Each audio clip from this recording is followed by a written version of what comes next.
Hello everyone, welcome to Abhyarthi IES, day 11 of Target UPSC Prelims MCQs 2024. Let us begin. With reference to the United Nations Climate Change Conference, match the following pairs. Here we are given three pairs related to Conference of Parties presidencies and the place where they were held. So we have to select which of the pairs given above are correctly matched. So the answer would be C. All of the pairs are correctly matched. So COP23 was held under Fiji's presidency in Bonn, Germany, and COP25 was held under Chile's presidency in Madrid, Spain, and COP28 under United Arab Emirates presidency. COP23, it is also known as Island COP because it was held by Fiji, which is a small island state, and Fiji is the first small island state to chair a conference of party meeting. The country of Chile has presidency of COP25, but due to some social unrest in this country, it was held in Madrid, Spain. COP25 is also known as Blue COP because ocean health and marine issues were at the center stage of the discussions of this COP presidency. Likewise, UAE hosted COP28. Sultan Ahmed Al Jaber was the president of COP28 and he was the first CEO to serve as the COP president. Who is Al Jaber? He is the UAE's Environment Minister and CEO of Abu Dhabi National Oil Company. Some more additional information about the United Nations Framework Convention for Climate Change is that Conference of Party is their flagship event. Conference of Party को host करने के जो rights हैं, they rotate between 5 United Nations regions, which are African Group, Asia Pacific, Eastern Europe Group, Latin American and Caribbean Group, and Western European and other groups. What happens is कि जो host region होता है, it unanimously nominates a country to preside over the Conference of Party, but there is no official financial support from the United Nations Framework Convention on Climate Change. So the country which is presiding over the Conference of Party has to provide the finances itself. Next question. Consider the following statements. Nilgiri Biosphere Reserve is home to critically endangered long-billed vulture, also known as Gyps indicus. Tamil Nadu ranked second among all the states in India in the Great Backyard Bird Count 2024. Entire distribution range of golden langur, which is also known as Trachypithecus ghee, is limited to the Nilgiri biosphere. How many of the statements given above are correct? So the answer would be A, that is only statement number 1 is correct and statement number 2 and 3 are incorrect. So statement number 1 is correct because recently अभी एक synchronous vulture survey हुआ था in Nilgiri Biosphere Reserve and the survey recorded more than 300 vultures in the Nilgiri Biosphere Reserve. Nilgiri Biosphere Reserve encompasses parts of Kerala, Tamil Nadu and Karnataka state. According to the survey, a total of 217 critically endangered white-ruffed vulture and 47 long-billed vulture, 50 Asian king vulture and 4 endangered Egyptian vulture and 2 near-threatened Himalayan griffon vultures, they were recorded during the survey. तो इसमें से एक question ये भी निकल सकता है कि यूपीएससी कैन आस्क कि इनमें से कौन सी वर्चर की species they are found in the southern region of India. थोड़ा वीडियो को पॉज करके इसको अच्छे से गो थ्रू कर लो. According to the survey, Mudumalai Sathyamangalam Bandipur Wayanad complex, which is within the Nilgiri Biosphere Reserve, it accounts for 82% of the vultures. One important thing which has to be noted is that Nilgiri Biosphere Reserve is home to the white-ruffed vulture, long-billed and Asian king vulture. It is also home to the last viable population of these three species of vulture to the south of Vindhya range.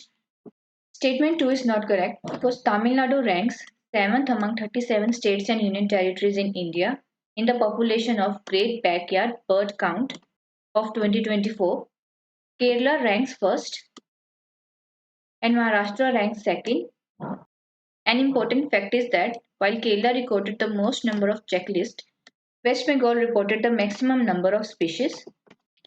Great Backyard Bird Count started in India since 2013. It is a 4-day event which is held in the month of February. Statement 3 is not correct because the entire distribution range of golden langur, it covers the Manas Biosphere Reserve and all the fragmented forests in the western parts of Assam as well as in Bangladesh, Bhutan and northwestern Myanmar. But in the question we were given that the entire distribution range of the golden langur is limited to the Nilgiri biosphere reserve. तो ये तो बिल्कुल ही incorrect हो जाएगा क्योंकि Nilgiri biosphere reserve south में आ गया but golden langur it is found in the north eastern regions of the country. There are about 7,396 golden langurs in India. Golden langurs का प्रीवियस पॉपुलेशन काउंट था 6,000 तो अभी इनकी पॉपुलेशन इंक्रीज हुई है. नीलगिरी लंगूर जो होता है it is a leaf eating monkey. It is native to Nilgiri mountain in south western India. It is also known as Indian hooded leaf monkey और जॉन्स लंगूर और ब्लैक लीफ मंकी या फिर Nilgiri leaf monkey. It has dense black fur on its body and head. It is also classified as vulnerable due to poaching for its fur and flesh. Next question. With reference to glacial lake outburst floods, GLOF, consider the following statements. Extreme rainfall events are responsible for more than 50% of the GLOF outburst across the Hindu Kush Himalayan region. South Lonak Lake is a glacial lake in the Sikkim Himalayan region. Which of the statements given above are correct? So the answer would be B. What is a glacial lake outburst flood? It is a sudden release of water from a lake fed by a glacier that is formed at the side, in front, within, beneath, or on the surface of the glacier. It can be triggered by several reasons, such as earthquake, extremely heavy rainfall, and ice avalanche. Statement 1 is not correct because, according to the report of Center for Integrated Mountain Development, over half of the glacial lake outburst floods across the Hindu Kush region, they are triggered due to mass movement like avalanche, rockfall, and landslide, while 18% were due to extreme rainfall event. In the question we were given that extreme rainfall events are responsible for more than 50% of these floods, which would be incorrect. So, as per the data collected by the Center for Integrated Mountain Development, since 1833, over 70% of the glacial lake outburst events over the Hindu Kush Himalayas they have occurred in the past 50 years. 1980 में सबसे ज़्यादा highest number of glacial lake outburst events हुए थे. After that in 2015, statement 2 is correct because South Lonak Lake it is a glacial lake which is located in North Sikkim at an altitude of 5200 meters. This lake is one of the largest and fastest growing glacial lake in Sikkim. And as per the research, glacial retreat has led to the significant event of the glacial lake outburst in the South Lonak Lake. According to the Sikkim State Disaster Management Authority, there are more than 300 glacial lakes in the state of Sikkim. In this figure, we are given all the hotspots of glacial lake outburst floods across the Hindu Kush Himalayan region. And within this region, the Karakoram Range and the Middle Himalayan region, they are the most active for the glacial lake outburst flood activity. Additionally, glacial lakes are formed near the snout of the glaciers where meltwater accumulates. In recent times, such lakes have been forming with increased frequency because of the increased warming of the atmosphere and the troposphere. In lakes की embankments जो होती हैं, they consist of loose deposits such as glacial moraine, rocks, boulders, soil and ice. So they are highly vulnerable. And ये embankments easily breach हो सकती हैं if there is some sudden intense rainfall or if a portion of glacier is detached from the main body and lake में आके वो गिर जाता है की वजह से water level suddenly rise हो जाता है. Earthquake की वजह से भी ये जो embankments हैं they can be destabilized. There is a need of multi-pronged action in order to check the glacial lake outburst events. So intense monitoring of meteorological events occurring near the vulnerable glacial lakes is needed.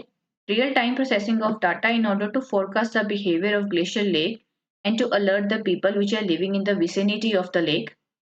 Moreover, the water levels in the river downstream of the vulnerable glacial lake has to be monitored continuously. What is needed is satellite and drone से regularly monitoring ताकि जो hydrometeorological information and data है it can be combined with the forecast and the warnings of the outburst events. Next question. Consider the following statements. Statement 1. El Nino is associated with increased rainfall in the Horn of Africa and unusually dry and warm condition in southern Africa. Statement 2. El Nino is a periodic warming of the ocean surface in the central and eastern tropical Pacific Ocean that occurs every 2 to 7 years on an average. So we have to select whether statement number 2 is the best and correct explanation for statement number 1. So the answer would be A, that is both the statement number 1 and 2 are correct and statement number 2 is the correct explanation for statement number 1. So as per the World Meteorological Organization data, the 2023 El Nino was among the 5 strongest El Nino on record and it will continue fueling the heat and global warming in 2024. So basically El Nino क्या होता है? It is a periodic warming of the ocean surface in the central and eastern tropical Pacific oceans and it occurs every 2 to 7 years on an average. Typically ये लगता है 9 to 12 months and it is associated with increased rainfall in Horn of Africa and southern USA. Moreover, unusually dry and warm conditions बन जाती हैं El Nino की वजह से in Southeast Asia, Australia and southern Africa.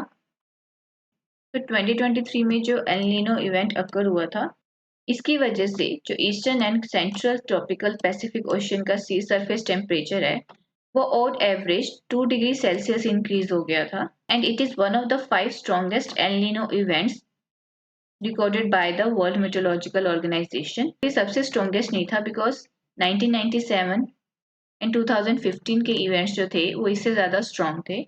El Nino की वजह से seasonal climatic change देखने को मिलते हैं and due to global warming El Nino के events they are getting more intense. The events of El Nino and La Nina they help in achieving the accuracy of forecast in the seasonal variations, particularly in the tropical region. This will play a pivotal role in early warning to support the decision making and enhancing the preparedness and anticipatory action regarding the climate change. Next question. Consider the following statements. Microplastics are defined as any solid plastic particle insoluble in water with dimension must be less than 1 μm. Plastic that is compostable is biodegradable, but not every plastic that is biodegradable is compostable. Plastic Waste Management Amendment Rules 2024 defines biodegradable plastic as the compostable plastic. How many of the statements given above are correct? So the answer would be A, that is only statement number 2 is correct and statement number 1 and 3 are incorrect.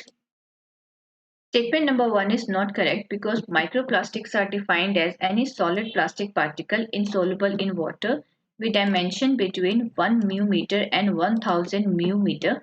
1 μm क्या होता है? It is 1000 of a millimeter. Recently, microplastics have become a major source of pollutions in the rivers and oceans. Statement 2 is correct because biodegradable plastic जो होता है it involves plastic goods being treated before they are sold. So when the biodegradable plastic is discarded, the material is expected to decompose naturally over the period of time. But there is no test to determine whether the plastic completely degrades or not. Compostable plastics क्या होते हैं? They do degrade but require some industrial or large municipal waste management facility to help in their degradation process. So plastic which is compostable is biodegradable, but not every plastic that is biodegradable is compostable. Biodegradable plastics होते हैं they can biodegrade in soil or water, but compostable plastics जो होते हैं they require biodegradation into soil conditioning material which is also known as compost, and they require certain set of conditions for their degradation. Statement number 2 is not correct because Ministry of Environment, Forest and Climate Change it amended the Plastic Waste Management Rules of 2016. Now, as per the rules of Plastic Waste Management 2024, biodegradable plastic की जो definition है उसको change कर दिया गया है, and biodegradable plastic now includes those plastic other than the compostable plastic which undergoes degradation by biological processes in specific environments such as in soil, landfill, sewage sludge, fresh water, marine, without leaving any microplastic or visible or distinguishable toxic residue which can adversely impact the environment. In the question we were given that, just a second, in the question we were given that plastic waste management rule defines biodegradable plastic as compostable plastic, which would be incorrect because biodegradable plastic में अब compostable plastics नहीं आते हैं. So this is all for today. Thank you for discussion. Please like the video and subscribe to Abhyarthi IAS.